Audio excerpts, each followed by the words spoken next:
विद्यार्थी मित्र, मी श्री दिलीप मोहिते। आज आपण इयत्ता 10वी बोलतो मराठी हा पाठ अभ्यासणार आहोत। या पाठाच्या लेखिका डॉक्टर निलिमा गुंडी या आहेत। आपण सर्वप्रथम लेखिका डॉक्टर निलिमा गुंडी यांचा परिचय करून घेऊ। बोलतो मराठी डॉक्टर निलिमा गुंडी, त्यांचा जन्म 1952 आहे।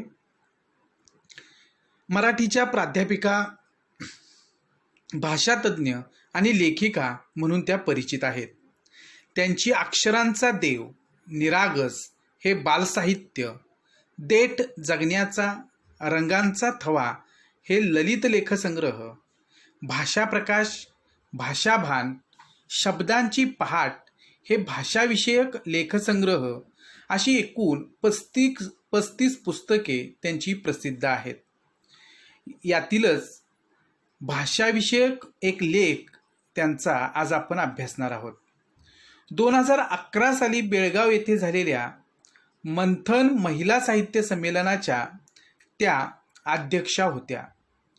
महाराष्ट्र साहित्य परिषदेच्या पुणे शाखेकडून प्रसिद्ध होणाऱ्या संवेदना या 2011 आणि 2012 सालच्या दिवाळी अंकांसाठी मुख्य संपादक म्हणूनही त्यांनी काम पाहिलेलं आहे।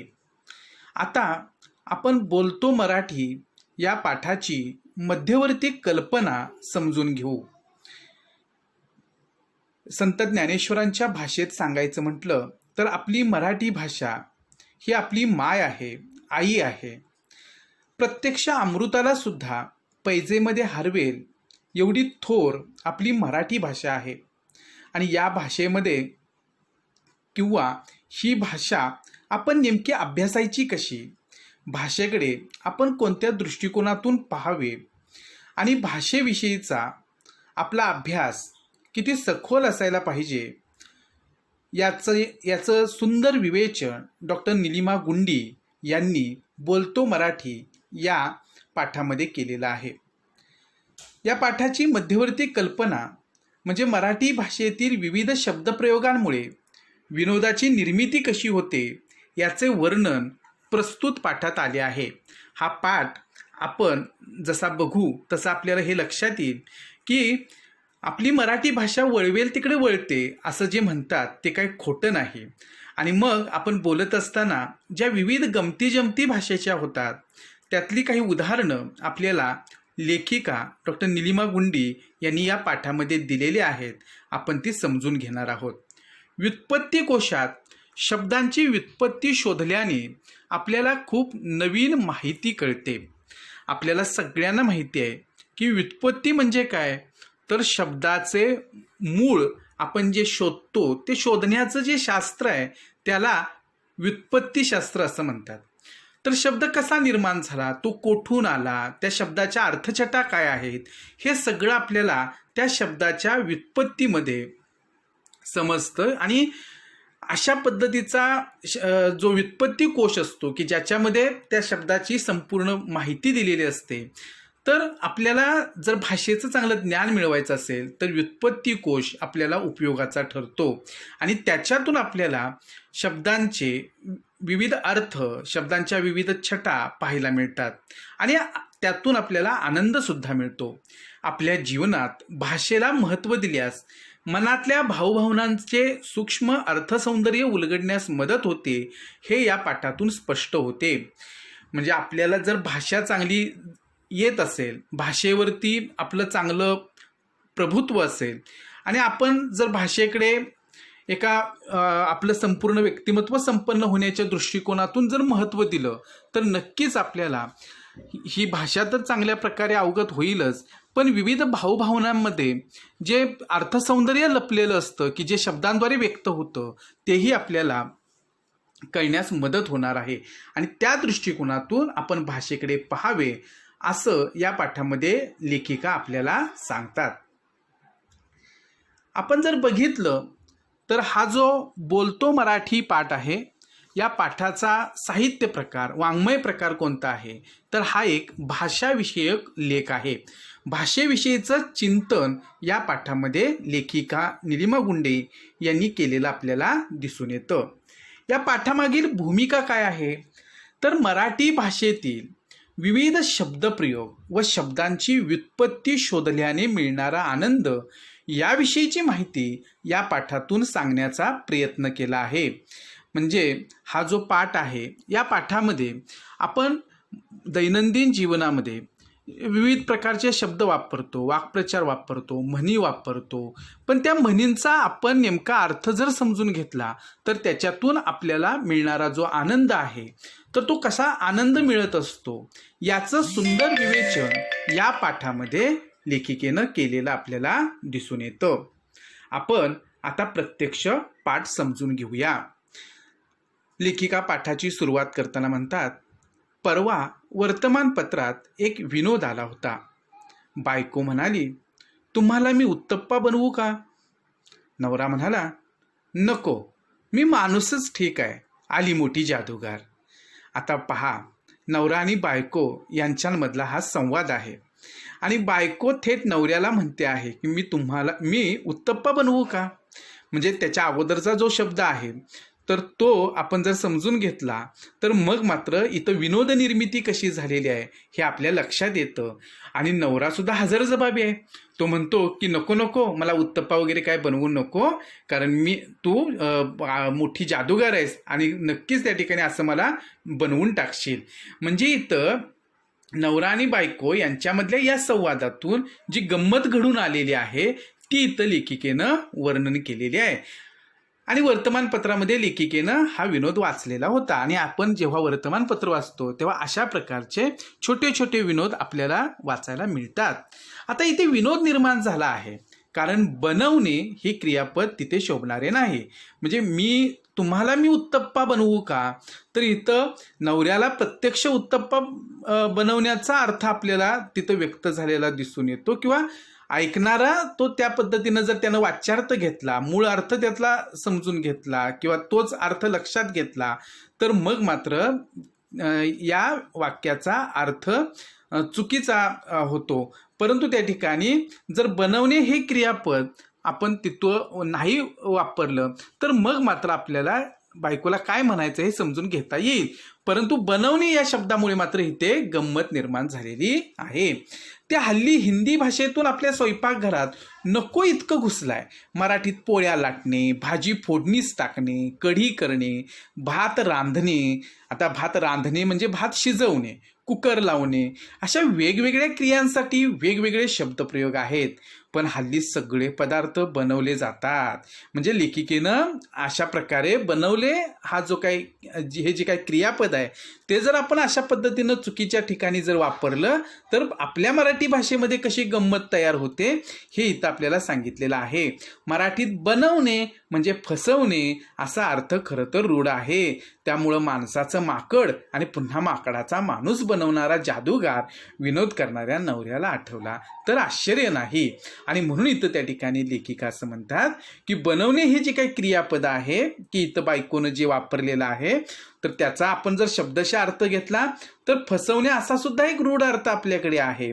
आणि मग आपण जर इथे या बनवणे क्रियापदाचा अर्थ तो घेतला तर आणखीन गंमत तयार होते. आणि त्यामुळं नवऱ्याला जो विनोद करायचा आहे, शाब्दिक कोटी जी करायची आहे ती हीच आहे की नको, मला उत्तप्पा वगैरे काय बनवून देऊ नकोस, नाहीतर माणसाचं माकड आणि पुन्हा माकडाचा माणूस जसा जादूगार बनवू शकतो आणि तसं तू मला त्या ठिकाणी बनवून टाकशील, माझा खरोखरच तू उत्तप्पा बनवशील, असं नवरा त्या ठिकाणी आपल्या बायकोला म्हणतो आहे.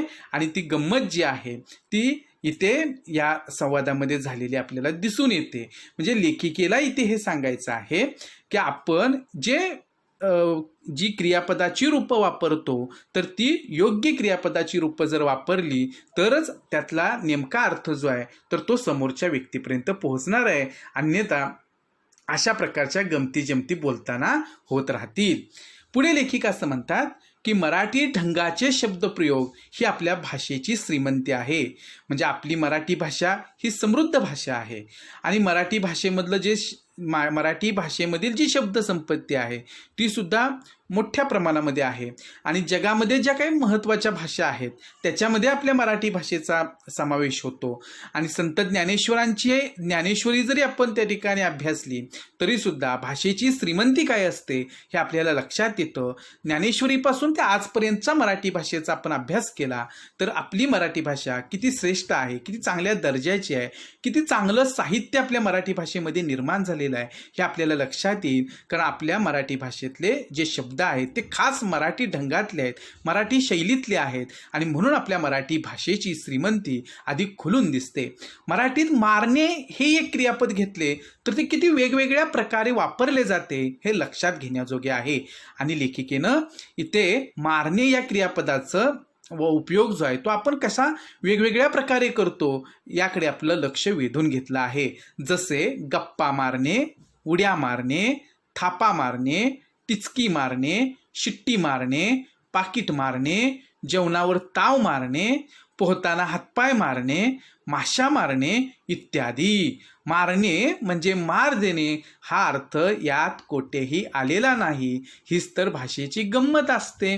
म्हणजे इथे लेखिकेला हे सांगायचं आहे की ही सगळी उदाहरणं आपण समजून घेतल्यानंतर दैनंदिन जीवनामध्ये आपण सुद्धा अशाच प्रकारचे कितीतरी शब्दप्रयोग वापरत असतो आणि त्यावेळेला आपलं त्या शब्दांच्या अर्थाकडे लक्ष नसतं. कारण रूढ असणारे अर्थ आपण तिथं वापरत असतो आणि आपल्याला ते समजते, समोरच्या व्यक्तीला समजते, म्हणून आपण खोलात जाऊन विचार करत नाही. पण इथं लेखिकेनं दिलेलं मारणे हे क्रियापदाचं उदाहरण किती महत्त्वाचं आहे पहा. की गप्पा मारणे, इथं आपण बोलत बसतो एकमेकांच्या बरोबर. उड्या मारणे, लहान मुलं उड्या मारत असतात. थापा मारणे म्हणजे आपण जे बोलतो तर ते कशा प्रकारे बोलतो, काही वेळेला आपण निरर्थक गोष्टी त्या ठिकाणी गप्पा मारत बसलेलो असतो किंवा चुकीचं काहीतरी मोठेपणाच्या गोष्टी सांगत बसतो. टिचकी मारणे, आता काही वेळेला काही गोष्टी अशा असतात की आपण टिचकी मारून इतरांच्याकडून ते काढून घेण्याचा प्रयत्न करतो. शिट्टी मारणे, आपण आता काही वेळेला शिट्टी वाजवतो मग त्याला सुद्धा आपण शिट्टी मारणे असं म्हणतो. पाकिट मारणे, इथं पाकिट चोरणे असा त्याचा अर्थ होतो. जेवणावर ताव मारणे, भरपेट जेवणे असा त्याचा अर्थ होतो. पोहताना हातपाय मारणे म्हणजे हातपाय हलवल्याशिवाय पोहताच येणार नाही. माशा मारणे म्हणजे काही कामधंदा नसणारी माणसं जी असतात ते आपला वेळ अशा पद्धतीनं वाया घालवतात, रिकामटेकडेपणानं राहतात, म्हणून आपण तिथे माशा मारणे अशा रिकामटेकड्या माणसांच्या बाबतीमध्ये तो शब्दप्रयोग करतो.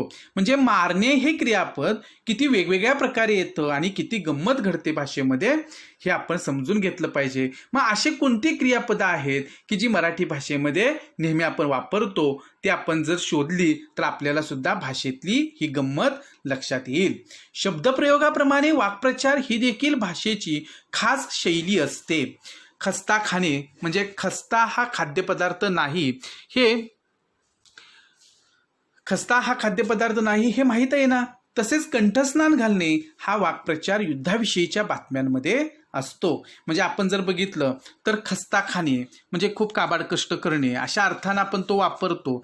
आता खाणे हे क्रियापद इथं वापरलेलं आहे म्हणून खस्ता हा कुठला तरी खाद्यपदार्थ आहे असा काय आपण त्याचा अर्थ घेत नाही.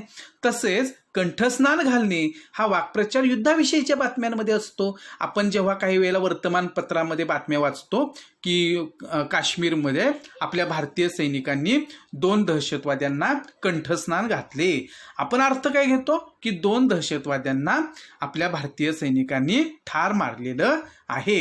म्हणजे कंठस्नान घालणे, ठार मारणे असा आपण रूढ अर्थ घेतो. पण त्याचा शब्दशः अर्थ जर घेतला तर कंठस्नान घालणे याचा अर्थ आपण काय घेत असतो नेहमी तर साधारणपणे गळ्याच्या खालती आपण आंघोळ करणं असा कधी अर्थ आपण कंठस्नान घालण्याचा घेत नाही, तर ठार मारणे असाच त्याचा आपण अर्थ घेतो.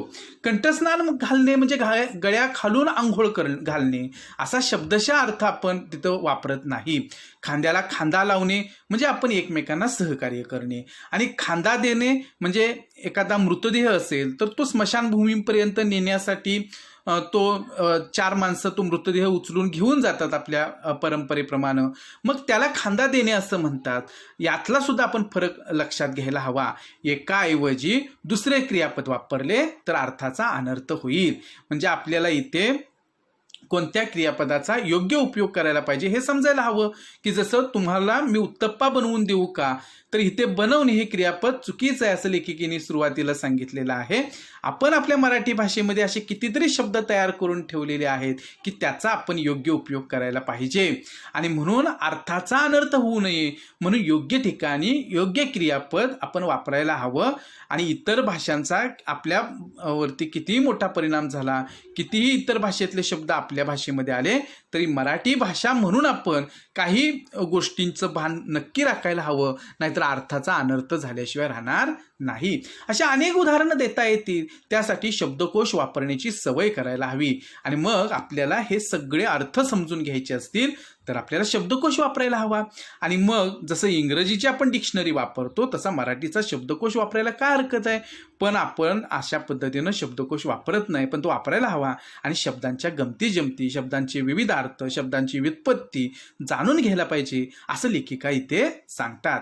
अक्कलवान म्हणजे हुशार. आता हा शब्द नेहमी आपल्याला ऐकायला मिळत असतो, फार अक्कलवान पडलास असं आपल्याला काही वेळेला कोणीतरी म्हणतं. म्हणजे आपल्याला त्यांना असं म्हणायचं आहे की तू हुशार आहेस, किंवा काही वेळेला त्याचा विरुद्धार्थ सुद्धा आपण घेतो की तू मूर्ख आहेस. पण अकलेचा कांदा म्हणजे अतिशहाणा हे माहीत नसेल तर कोण आपले खरे कौतुक करतोय की फिरकी घेतोय हेच आपल्याला कळणार नाही. आता आपण मराठी भाषेची मुलं म्हणून आपल्याला यातला अर्थ कळतो. पण आपण जर एखाद्या मराठी भाषा न जाणणाऱ्या व्यक्तीला अकलेचा कांदा असं म्हटलं तर मग मात्र त्या ठिकाणी त्याला अर्थ न कळल्यामुळे त्याच्या हे लक्षात येणार नाही. पण आपण मात्र त्याला हा शब्दप्रयोग वापरल्यामुळं आपल्याला मात्र नक्कीच त्या ठिकाणी त्याला आपण काहीतरी म्हणालोय आणि विनोद तयार केलेला आहे असं वाटेल. आणि म्हणून इथं कोणता शब्दप्रयोग कुठे करायचा हे आपण जाणून घ्यायला हवं असं लेखिकांना सांगायचं आहे. क्रियापद वापरताना त्यापूर्वी नामाला कोणता प्रत्यय लावायचा असतो हे नीट माहीत नसले तरी देखील अर्थाचा गोंधळ होतो. आणि लेखिका असं सांगतात की जसं योग्य क्रियापद वापरायला पाहिजे तसं त्या क्रियापदाला अनुसरून त्या वाक्यामध्ये जे नाम आलेलं आहे, कारण नामाचा आणि क्रियापदाचा जवळचा संबंध असतो आणि आपल्याला लिंगाप्रमाणे क्रियापदाचं रूप जे आहे नामाच्या तर ते बदलावं लागतं. हे नीट माहीत नसलं तरी देखील अर्थाचा गोंधळ होतो. उदाहरणार्थ अंगाला लावणे आणि अंगावर घेणे. आता इथे अंगाला लावणे आणि अंगावर घेणे, तिला हसणे, तिची चेष्टा करणे आणि तिच्याशी हसणे म्हणजे सहजपणे हसणे, यात प्रत्यय महत्वाचा आहे. म्हणजे अंगाला लावणे, एखादा साबण असेल अंगाला आपण लावतो, आणि अंगावर घेणे म्हणजे आपण काही वेळेला काही गोष्टी आपल्यावरती जबाबदारी म्हणून घेतो, त्याला अंगावर घेणे असं आपण म्हणतो. तिला हसणे, इथं तिची चेष्टा करणे असा तिलाचा अर्थ होतो, आणि तिच्याशी हसणे म्हणजे आपण सहजपणे हसणे. यातला प्रत्यय जो आहे तर तो महत्त्वाचा असतो. आणि म्हणून क्रियापदाच्या रूपाप्रमाणे जे काही नामाचं रूप असायला पाहिजे किंवा त्याला योग्य जे प्रत्यय द्यायला पाहिजे तर ते आपण द्यायला हवेत. हल्ली सार्वजनिक समारंभांमध्ये आणि वाहिन्यांवर प्रत्ययांची जागा अनेकदा चुकलेली असते. उदाहरणार्थ तुझी मदत करणे याऐवजी तुला मदत करणे हवे, आणि इथं बरोबर आहे. म्हणजे आपण जर ह्यातला बारकावा जर लक्षात घेतला तर तुझी मदत करणे, आता तुझी मदत करणे याला काय अर्थ नाही, पण तुला मदत करणे याच्यातून योग्य तो अर्थ आपल्याला पोहोचवता येतो. त्यांचे धन्यवाद म्हणजे त्यांच्याकडून आपण कुठले धन्यवाद घेतलेत का, तर नाही, याऐवजी त्यांना धन्यवाद असं आपण म्हणायला पाहिजे आणि आलेल्या पाहुण्यांचे आभार मानायला हवे. पण आपण जर त्यांचे धन्यवाद मानतो असं जर आपण म्हणालो तर मग मात्र तो चुकीचा शब्दप्रयोग ठरेल. आणि म्हणून आपण जे क्रियापद वापरतो त्या क्रियापदाला अनुसरून जे नाम असेल त्या नामाला योग्य तो प्रत्यय सुद्धा आपण द्यायला पाहिजे. पुढे लेखिका असं म्हणतात, भाषेमध्ये अनेक शब्द सतत येत असतात कारण ती नदीसारखी प्रवाही असते. म्हणजे काळ जसा पुढे जात राहतो तसं आपण इतर अनेक भाषा शिकत असतो, त्या भाषांमधले सुद्धा काही शब्द आपण मराठीमध्ये आणतो. आणि काही वेळेला असे असतं की काळ जसा पुढे निघून जातो तसे काही शब्द सहजपणानं आपल्या इकडे रूढ होऊन जातात. आता आपण जर बघितलं तर कंटेनमेंट झोन असेल किंवा आपण म्हणतो त्याप्रमाणे आता लॉकडाऊनसारखा शब्द असेल की हे सगळे शब्द आपल्याला आता परिचयाचे झालेले आहेत. आता त्याला कुठला मराठी शब्द आपण, आता समजा मास्क असेल तर त्याला कुठला मराठी शब्द आपण वापरत बसत नाही, आणि मग हे शब्द सहजपणे येतात, ते रूढ होऊन जातात. आणि मग आपली जशी नदीचा पाण्याचा पाण्याचा प्रवाही असतो, तो सतत वाहता असतो. अगदी तशी भाषा सुद्धा असते की नेहमीच त्या ठिकाणी अनेक वेगवेगळे शब्द भाषेमध्ये येत असतात. मग मराठी भाषा सुद्धा त्याला अपवाद नाही आणि हे शब्द जे नवीन येणार आहेत ते आपली भाषा सुद्धा स्वीकारत असते. आपणही संगणकांसंबंधी अनेक नवे इंग्रजी शब्द सातत्याने आत्मसात केले आहेत. म्हणजे तंत्रज्ञानाशी संबंधित कितीतरी शब्द मराठीमध्ये आले आणि त्यांना प्रतिशब्द आपण मराठी शोधत बसलेलो नाही, तर आहे तेच रूढ अर्थ आपण त्या शब्दांचे उच्चारासहित स्वीकारले आणि आपल्या भाषेमध्ये ते आता रूढ झालेले शब्द आहेत. मराठीने आजवर संस्कृत, फारसी, अरबी, कन्नड, इंग्रजी अशा अनेक भाषांमधले शब्द आपले मानले आहेत. आणि आज आपण जर अमुक शब्द संस्कृत आहे का, फारसी आहे का, अरबी आहे का, कन्नड आहे का, खास मराठी शब्द म्हणजे देशी शब्द आहे, हे सुद्धा आपण आज पाहत बसत नाही. कारण आपल्याला सुद्धा ती माहिती नसतं काही वेळेला तो शब्द कुठल्या मूळ भाषेतून तो आलेला आहे. आणि परंतु हे सगळे शब्द मराठीने स्वीकारले आणि मग मराठी भाषा आज आपल्याला इथपर्यंत आलेली किंवा समृद्ध झालेली दिसते. म्हणजे उदाहरणार्थ इथे एक शब्द दिलेला आहे की टेबल हा शब्द आता आपल्याला परका वाटत नाही, पण गरज नसताना इतर भाषांमधले शब्द आणि तेही मराठी भाषेचं व्याकरण जुगारून वापरणे योग्य नाही. आता लेखिका असं म्हणतात की ठीक आहे की संगणकाशी संबंधित असतील, तंत्रज्ञानाशी संबंधित असतील किंवा आजपर्यंतच्या ह्या संपूर्ण काळामध्ये वेगवेगळ्या भाषांमध्ये मराठीमध्ये काही आलेले शब्द असतील तर ते आपण स्वीकारलेले आहेत. आता इंग्रजीतला टेबलासारखा शब्द सुद्धा आपल्याला परका वाटत नाही कारण तो रूढ झालेला आहे. पण लेखिकांना असं सांगायचं आहे की काही वेळेला गरज नसताना आपण इतर भाषांमधले शब्द आणि तेही आपल्या मराठी भाषेचं जे व्याकरण आहे, जे व्याकरणाचे जे नियम आहेत, तर ते आपण जुगारून मराठी भाषेमध्ये असे शब्द, परकीय शब्द वापरणं योग्य होणार नाही. मी स्टडी केली म्हणण्यातून काय नवीन अर्थ कळतो? म्हणजे सहजपणाने आपण म्हणतो मी स्टडी केली, मी फ्रेंडशिप केली. खरं तर या गोष्टीला काय अर्थ असतो का? म्हणजे स्टडी असेल, फ्रेंडशिप असेल. आता इथे आपण स्टडी, मी अभ्यास केला असं आपण सरळ म्हणू शकतो. आता फ्रेंडशिप केली याऐवजी मी मैत्री सर्वांशी केलेली असं आपण म्हणू शकतो. म्हणजे जेव्हा आपल्याला गरज नाही तेव्हा इंग्रजी शब्द वापरणं आपण टाळायला हवं. आणि त्यातही जर वापरायचे असतील तर मराठी भाषेचे व्याकरण जे आहे, व्याकरणाचे जे नियम आहेत ते पण आपण समजून घ्यायला हवेत. त्याऐवजी मी अभ्यास केला म्हणणं योग्य नाही का? म्हणजे मी स्टडी केली ऐवजी मी अभ्यास केला असं सरळ शुद्ध मराठीमध्ये जर आपण बोललो तर ते जास्त योग्य ठरेल असं लेखिकांना सांगायचं आहे. आणि आपण सगळेजण मराठी भाषेचे विद्यार्थी आहोत आणि मराठी भाषेचे विद्यार्थी किंवा या महाराष्ट्राचे आपल्या सर्वांची ही मातृभाषा आहे आणि आई जितकी महत्त्वाची आहे, जन्मभूमी जितकी महत्त्वाची आहे, तशीच आपली ही मातृभाषा महत्त्वाची आहे. कारण ती हृदयाची भाषा आहे आणि लहानपणापासून तिचेच संस्कार आपल्यावरती झालेले आहेत आणि ते आज आपल्या हृदयाची भाषा बनलेली आहे. म्हणजे इतर भाषांचा आपण कितीही वापर केला तरीसुद्धा आपल्या हृदयाची भाषा, आपल्या भावनेला खरा अर्थ मिळवून देणारी जर भाषा कोणती असेल तर ती आपली मराठी भाषा असते. आणि म्हणून आपल्या भाषेचा मान आपण राखायला पाहिजे. आणि अनावश्यक जेव्हा आपल्याला एखादा शब्द वापरणं आवश्यक असेल तर तो जरूर वापरावा परकीय भाषेतला, पण जेव्हा आपल्याला गरज नसेल तेव्हा मात्र आपण तो टाळावा असं त्या ठिकाणी लेखिका म्हणतात आणि आपणही त्याच पद्धतीनं उपयोग करायला पाहिजे. पुढे लेखिका असं म्हणतात की भाषेतली गंमत जाणून घेण्याचा एक मार्ग म्हणजे शब्दांची व्युत्पत्ती शोधणे. आणि भाषेमधल्या ह्या गमती जमती समजून घेण्याचा एक आपल्याला मार्ग लेखिका सांगतात, ते म्हणजे शब्दांची व्युत्पत्ती, की शब्द कसा निर्माण झाला, शब्दाचं मूळ काय आहे. आणि हे सगळं एक शास्त्र आहे शब्दांचं, हे व्युत्पत्ती शास्त्र आहे, तर ते आपण समजून घेतलं पाहिजे. यातून आपल्याला खूप माहिती मिळते. मोरांबा या शब्दातल्या मोराचा मयुराशी संबंध नसून मोरस म्हणजे साखरेशी, जुन्या काळी साखर मॉरिशसवरून यायची म्हणून मोरस संबंध आहे. म्हणजे मोरांबा हा शब्द, आता इथं लेखिकांनी या शब्दाची व्युत्पत्ती सांगितलेली आहे की त्याचा मूळ अर्थ काय आहे आणि मग त्याच्यामध्ये आणखीन कोणता अर्थ लपलेला आहे. तर जुन्या काळी साखर मॉरिशसवरून यायची म्हणून मोरस अशा पद्धतीनं तो शब्द बनला.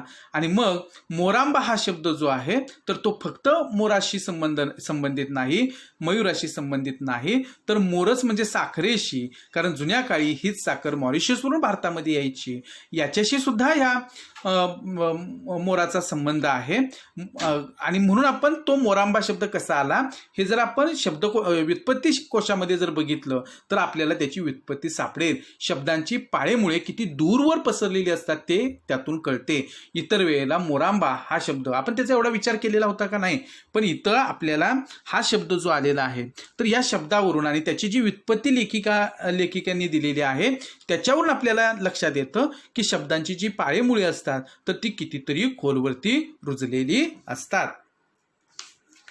कदर करणे असे आपण म्हणतो तो वाक्प्रचार कदर करणे असा आपण शब्द घेतलेला आहे. कद्र या अरबी शब्दापासून कदर म्हणजे गुणांची पारख हा शब्द आपण घेतलेला आहे. शब्दांच्या मुळाकडे गेलो की आपल्या चुकाही होत नाहीत. उदाहरणार्थ अनुसया असे नाव नसून ते अनसूया असे आहे.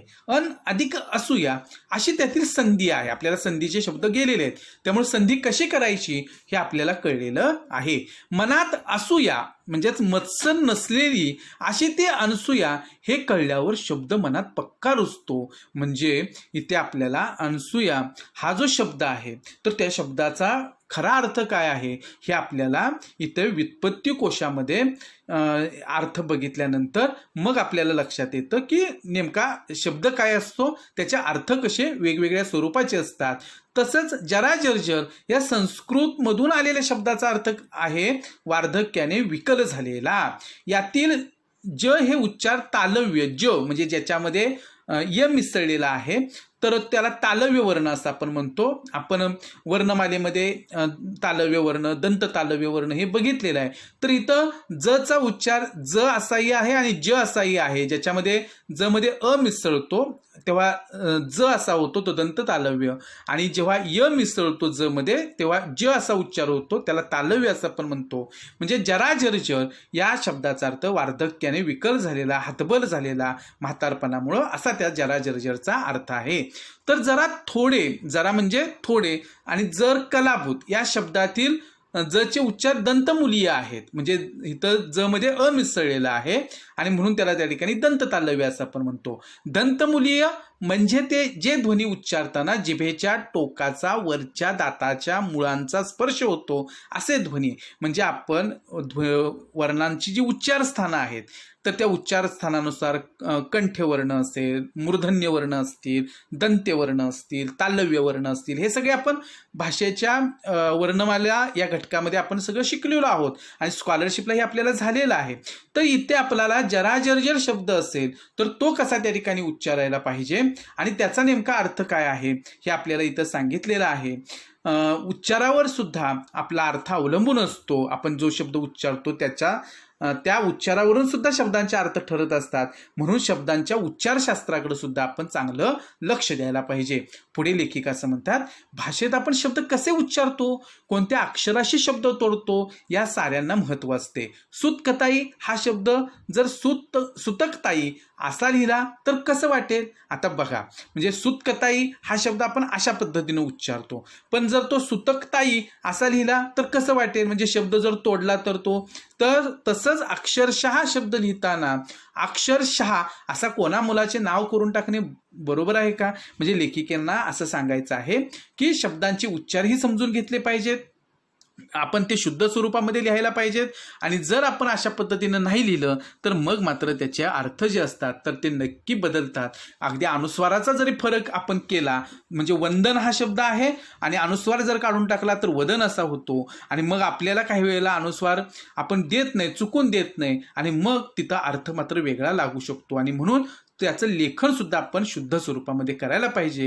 इथं अक्षरशः शब्दाचं सुद्धा उदाहरण दिलेलं आहे. अक्षर आणि शहा असं जर आपण लिहून घेतलं तर जसं मुलाचं त्या ठिकाणी आपण नाव बदलतो किंवा जन्माला आलेल्या मुलाचं नामकरण करतो तसं आपण कोणाचं तरी नाव तयार केल्याप्रमाणे ते होईल. पुढे लेखिका असं म्हणतात की पुराणातली वांगी पुराणात या म्हणीचा अर्थ शोधण्यासाठी सगळ्या पुराणांमध्ये वांग्याशी संबंधित काय गोष्ट आली आहे हा शोध म्हणजे फुकट उद्योग ठरेल. तिथे मूळ म्हण कोणती, मूळ म्हण होती पुराणातली वांगी पुराणात. म्हणजे खरं तर वांगी हा आपण नंतरच्या काळामध्ये तो वर्ण विपर्य होऊन तो शब्द रूढ झाला. परंतु मूळ त्यातला शब्द काय आहे? वानगी. म्हणजे वानगी दाखल असं आपण काही वेळेला म्हणतो. म्हणजे उदाहरणा दाखल, म्हणजे उदाहरणच द्यायचं असेल तर वानगी म्हणजे उदाहरणे. पण वानगी झाली वांगी आणि आपण शोधत राहिलो वांग्याविषयीच्या गोष्टी, अशी फजिती होते. म्हणजे काही वेळेला आपल्याला पुराणातली वांगी पुराणात हे फक्त एक उदाहरण झालं. अशा कितीतरी म्हणी आपल्या मराठी भाषेमध्ये आहेत की त्यांचा जर आपण शब्दशः अर्थ घ्यायला गेलो तर मग मात्र किंवा तो शोधायला गेलो तरी सुद्धा आपल्याला तो सापडणार नाही. काही वेळेला आपण बोलण्याच्या ओघामध्ये जसं इथं वानगीचं वांगी झालं, तसं काही वेळेला हे सगळे शब्द रूढ होतात, तेच आपण उच्चारत राहतो, अर्थ घ्यायचा तो आपण घेतो, परंतु त्या ठिकाणी त्याचा मूळ शब्द मात्र वेगळा असतो. हे आपल्याला व्युत्पत्ती कोशामध्ये नक्की कळतं. तसं आपण एक उदाहरण घेऊ ना म्हणीचं. म्हणजे समजा हात फिरे तेथे लक्ष्मी फिरे आणि तोंड फिरे तेथे अवदसा फिरे, अशी म्हण आहे. तर इथं या म्हणीचा अर्थ काय आहे? तर क्रियाशील मनुष्याने केवळ तोंड चालवणारा मनुष्य. आपण जर हात फिरे याचा वेगळा अर्थ घेतला आणि तोंड फिरेचा वेगळा अर्थ घेतला तर मग मात्र त्या ठिकाणी हात फिरे तेथे लक्ष्मी फिरे आणि तोंड फिरे तेथे अवदसा फिरे याचा अर्थ आपल्याला कधीही लावता येणार नाही. आणि म्हणून इथे आपण शब्दांचा अर्थ नेमका समजून घेतला पाहिजे, म्हणींचा आपण नेमका अर्थ समजून घ्यायला हवा. पुढे लेखिका असं म्हणतात की काही वेळात दोन शब्दरूपे सारखी असतात आणि ती चकवतात म्हणजे फसवतात. उदाहरणार्थ राजाचे कलेवर प्रेम होते. आता कला म्हणजे आपल्याला सगळ्यांना माहिती आहे, म्हणजे चित्रकला असेल, संगीत कला असेल, इतर कोणतीही कला असेल. तर राजाचं कलेवर प्रेम होतं, राजा कलाप्रेमी होता. कलेवरचा आपण अर्थ हा घेतला. अपघातस्थळी कडेला एक कलेवर पडले होते. आता इथे कलेवरचा अर्थ मात्र वेगळा आहे. म्हणजे पहिला शब्द कलेचा आपल्याला कळलेला आहे, पण इथं कलेवर वरचा शब्द पण इथे मात्र या वाक्यामध्ये वेगळ्या अर्थानं वापरलेला आहे की कलेवर पडले होते. आणि मग आपल्याला त्या कलेवरचा, खालच्या कलेवरचा, म्हणजे दुसऱ्या उदाहरणामध्ये जो कलेवर शब्द आलेला आहे त्याचा अर्थ मात्र आपल्याला समजून घ्यायला हवा. नाहीतर आपण वरच्या कलेचाच अर्थ खाली सुद्धा घेतला तर मग मात्र आपल्याला त्या वाक्याचा अर्थ कळणार नाही. येथे पहिल्या वाक्यात कलेवर हे शब्दरूप कला या शब्दाचे सप्तमी विभक्तीचे रूप आहे, तर दुसऱ्या वाक्यात कलेवर हे नाम असून त्याचा अर्थ शव असा आहे. म्हणजे आपण इथे हे जी काही क्रियापदाची रूपं असतात तिथे सुद्धा आपण जी काही नामं असतात त्या नामांची जी प्रत्यय असतात किंवा जे योग्य प्रत्यय आपल्याला तिथं द्यायला पाहिजे, कारण आपल्याला 8 विभक्ती आहेत माहिती आहेत, प्रथमेपासून ते संबोधनपर्यंत, आणि कुठल्या विभक्तीचा कोणता प्रत्यय आहे हेही आपल्याला माहिती आहे. आणि मग योग्य आपण जर त्या ठिकाणी प्रत्यय दिला तरच आपल्याला योग्य अर्थ लागतो. आणि म्हणून शब्दांच्या प्रत्ययांचं सुद्धा महत्त्व मराठी भाषेमध्ये खूप आहे. आपण आपल्या भाषेवर प्रेम करायचं असेल तर भाषेतली अशी शक्तिस्थळे जाणून घ्यायला हवीत. आणि मग आपण जर खरंच भाषेचे विद्यार्थी असू, आपल्याला मराठी भाषा खरंच खूप आवडत असेल तर त्या भाषेच्या मुळाशी जायला पाहिजे, भाषेवर मनापासून प्रेम करायला पाहिजे. आणि भाषेतली ही जी काही सामर्थ्य स्थळं आहेत तर ती आपण समजून घ्यायला पाहिजे, जाणून घ्यायला पाहिजे, शोधायला हवेत, असं त्या ठिकाणी लेखिका सांगतात. भाषेचा योग्य सन्मान राखायला हवा.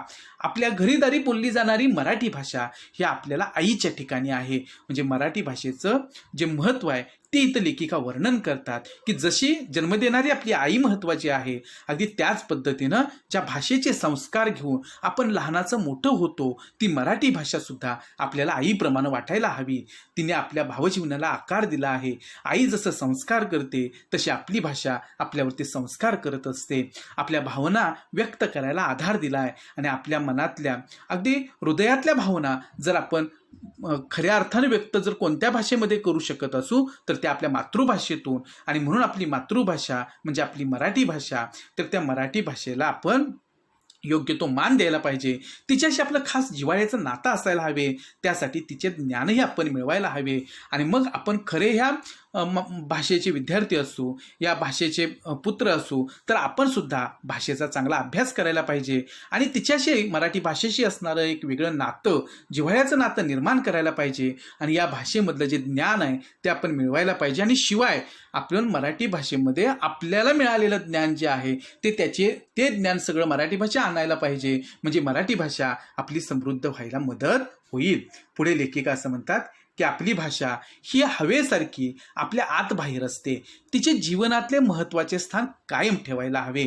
उदाहरणार्थ आता पाऊस पडत आहे, पाऊस पडणे या घटनेविषयी 2 वाक्यांतून कशी 2 प्रकारे प्रतिक्रिया देता येते ते पहा. म्हणजे इथं पाऊस पडणे हा शब्दप्रयोग 2 वाक्यातून कसा केलेला आहे ते लेखिका सांगतायत. पहिला प्रयोग आहे पाऊस पडण्याचा. पावसाने स्वतः जातीने हजेरी लावून वन महोत्सवाला दाद दिली. म्हणजे इथे जसं एखाद्या चांगल्या गाण्याला आपण दाद देतो तसं पावसानं स्वतः जातीने हजर लावून वन महोत्सवाला दाद दिली. म्हणजे जेव्हा वृक्षारोपण सुरू होतं तेव्हा प्रत्यक्ष पावसाला सुरुवात झाली आणि जणू त्या पावसानं सुद्धा एक प्रकारे इथं या गोष्टीला प्रोत्साहन दिलं आणि उत्तेजन दिलेलं आहे, दाद दिलेली आहे. सकाळी सकाळी पाऊस आल्यामुळे माझ्या मॉर्निंग वॉकच्या बेतावर पाणी पडले. म्हणजे मॉर्निंग वॉकला जाण्याचं जो मी ठरवलेलं होतं तर तो बेत माझा वाया गेला. म्हणजेच त्या ठिकाणी त्या बेतावर पाणी पडलं. म्हणजे पाणी पडले ह्या पाणी पडणे हे जे शब्दप्रयोग आहेत तर ते शब्दप्रयोग आपल्याला इथे करून दाखवलेले आहेत. म्हणजे भाषा आपली जी असते ती कशाही प्रकारे वळवता येते.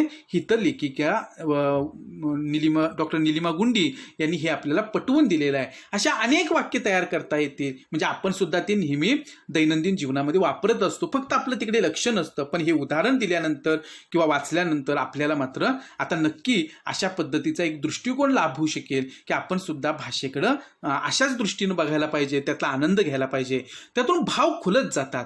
भाषा अशी आपल्या मनातले भाव सूक्ष्मपणे सांगायला मदत करत असते. त्यामुळे तिचे अर्थसौंदर्य कळल्यावरच आपण लाभले आम्हाचं भाग्य बोलतो मराठी असे कविवर्य सुरेश भटांचे शब्द उच्चारायला खऱ्या अर्थाने पात्र ठरू हे विसरून चालणार नाही. आणि सुरेश भटांनी आपल्या कवितेमध्ये लाभले आम्हाचं भाग्य बोलतो मराठी म्हणजे आम्ही खरंच भाग्यवान आहोत की आम्ही मराठी भाषा बोलतो, या मराठी भाषेचे आम्ही पुत्र आहोत. आणि जसं कविवर्य सुरेश भटांनी आपल्या भावना व्यक्त केल्या, भाषेचा अभिमान, मराठी भाषेचा अभिमान व्यक्त केला, तसाच अभिमान तुम्ही आम्ही सर्वांनी बाळगला पाहिजे आणि आपल्या मराठी भाषेला एका वेगळ्या उंचीवरती आपण घेऊन गेलो पाहिजे.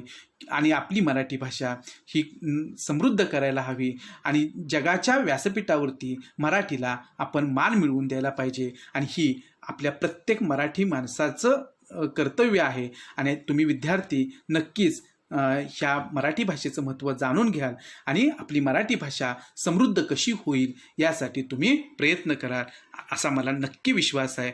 आज आपण या पाठामध्ये मराठी भाषेचं महत्त्व जे आहे ते समजून घेतलेलं आहे. आपण या पाठाची जी गरज आहे ती पुन्हा एकदा पाहू की दैनंदिन जीवनामध्ये आपण विविध प्रकारचे शब्द, वाक्प्रचार, म्हणी यांचा संवादासाठी वापर करत असतो. इतरांकडूनही आपण विविध प्रकारचे शब्द ऐकत असतो. काही शब्दांचे अर्थ आपल्याला कळत नाहीत. शब्दांचा जसा वाच्यार्थ असतो तसाच लक्षार्थ व व्यंगार्थही असतो. म्हणजे जसा मूळ अर्थ असतो तसंच त्या ठिकाणी काही रूढ झालेले अर्थ म्हणजे लक्षार्थ असतात आणि काही सुचविलेला जो अर्थ असतो तर तो व्यंगार्थ सुद्धा असतो. तो जाणून घेणं, शब्दांची व्युत्पत्ती कशी झाली हे समजणं, या दृष्टीनं हा पाठ आपल्याला योग्य मार्गदर्शन करतो. आणि म्हणून या पाठाकडे आपण त्या दृष्टीनं पाहायला हवं. आणि शेवटी या पाठातून जो संदेश मिळतो तो हाच की शब्दांचे अर्थ व त्यांचे उच्चार नीट समजून घेणे, शब्दांना योग्य ते प्रत्यय लावणे, शब्दांची व्युत्पत्ती जाणून घेणे आणि ह्या सगळ्या गोष्टी आपण दैनंदिन भाषेचा व्यवहार पार पाडत असताना या गोष्टी समजून घेतल्या पाहिजेत, जाणून घेतल्या पाहिजेत आणि भाषेकडे अधिक त्या ठिकाणी समजपूर्वक पाहिलं पाहिजे असा संदेश या पाठातून आपल्याला मिळतो. धन्यवाद. आज आपण इथेच थांबू. पुन्हा भेटू नवीन पाठासहित नवीन व्हिडिओमध्ये. धन्यवाद.